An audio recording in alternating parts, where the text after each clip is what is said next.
दोस्तों, इस दिन विशेष रूप से रुद्र अभिषेक करना फलदायी माना जाता है। वैसे तो रुद्र अभिषेक किसी भी दिन किया जा सकता है, लेकिन यदि इसे महाशिवरात्रि के दिन किया जाए तो विशेष फलों की प्राप्ति हो सकती है, अर्थात बहुत सारे लाभ हमें मिल सकते हैं। शिवरात्रि के दिन रुद्र अभिषेक करने से हमारे जीवन में सुख समृद्धि बनी रहती है और कष्टों से मुक्ति मिलती है।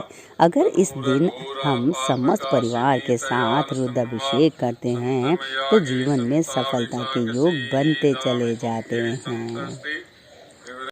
दोस्तों, भक्तों, माना तो ये भी जाता है कि भगवान शिव के 11 रुद्र अवतार हैं जो क्रोध को दर्शाते हैं और महाशिवरात्रि के दिन उनके किसी भी रौद्र रूप को शांत करने के लिए रुद्र अभिषेक जरूरी माना गया है। महाशिवरात्रि के दिन यदि हम घर में रुद्र अभिषेक का आयोजन करते हैं तो हमारी कुंडली में यदि किसी भी तरह का ग्रह दोष है तो उससे मुक्ति मिलती है। ग्रहों की शांति और मंगल से मुक्ति पाने के लिए हम इस दिन नियम से रुद्र अभिषेक करवाते हैं।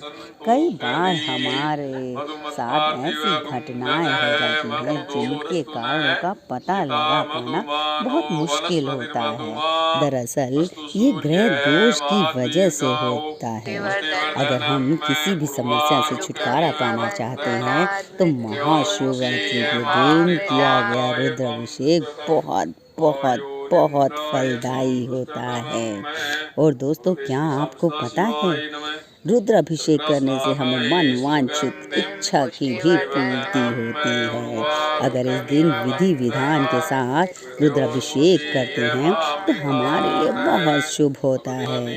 अगर हमारी नौकरी में समस्याएं आ रही हैं या फिर धन की वजह से कुछ हमारा लॉस हो रहा है, हानि हो रही है, या फिर हमारे मन में कोई ऐसी इच्छा है जो पूर्ण नहीं हो पा रही है तो हम रुद्र अभिषेक ज़रूर करें। यदि हमारी शादी में भी बाधाएं आ रही हैं तो भी रुद्र अभिषेक बहुत बहुत बहुत फलदायी माना गया है। और दोस्तों, दाम्पत्य जीवन में कोई समस्याएं आ रही हैं, झगड़े हो रहे हैं, दोनों में प्यार नहीं है तो पति पत्नी को एक साथ मिलकर रुद्र अभिषेक करना चाहिए।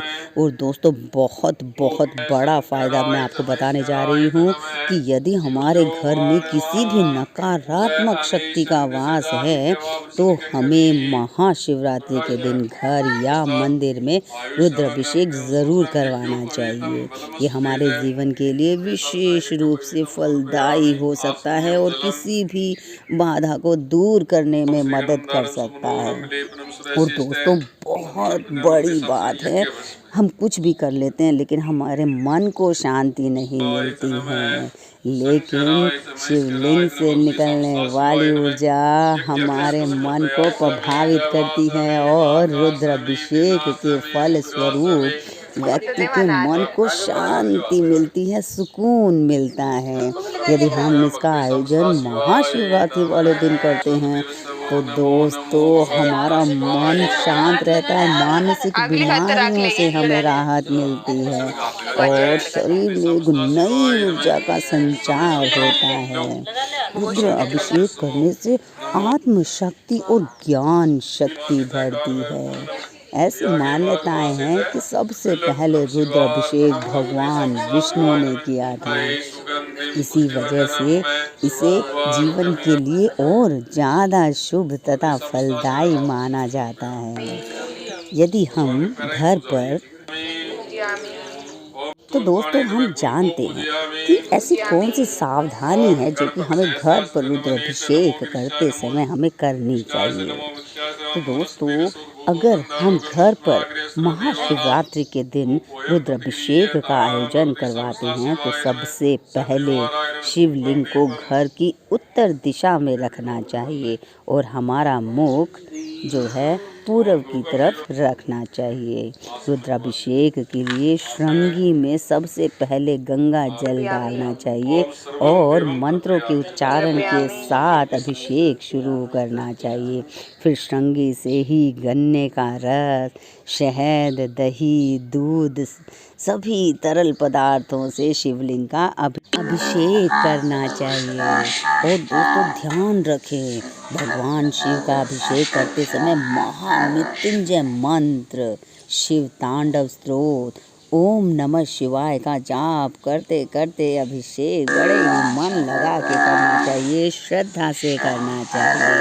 और शिवलिंग पर बेलपत्र, धतूरा, फूल, नैवेद्य आदि शिवलिंग पर अर्पित करना चाहिए, अभिषेक करना चाहिए। शिवलिंग पर बेलपत्र, धतूरा, फूल, नैवेद्य और भी बहुत सारी चीजें जो हैं हम शिवलिंग को अर्पित करते हैं। शमी पत्र, कमल गट्टा, सिक्के और भगवान शिव के मंत्र का 108 बार जाप करते रहते हैं। और रुद्राभिषेक संपन्न होने के बाद सपरिवार आरती करते हैं। और हमें ध्यान रखना चाहिए कि अभिषेक करते समय श्रृंगी से जल की धारा निरंतर निकलती रहनी चाहिए। अगर हम महाशिवरात्रि के पावन दिन भगवान शिव को प्रसन्न करने के लिए रुद्राभिषेक करते हैं तो मनोकामनाओं की पूर्ति के साथ सफलता का आशीष भी मिलता है। ओम नमः शिवाय।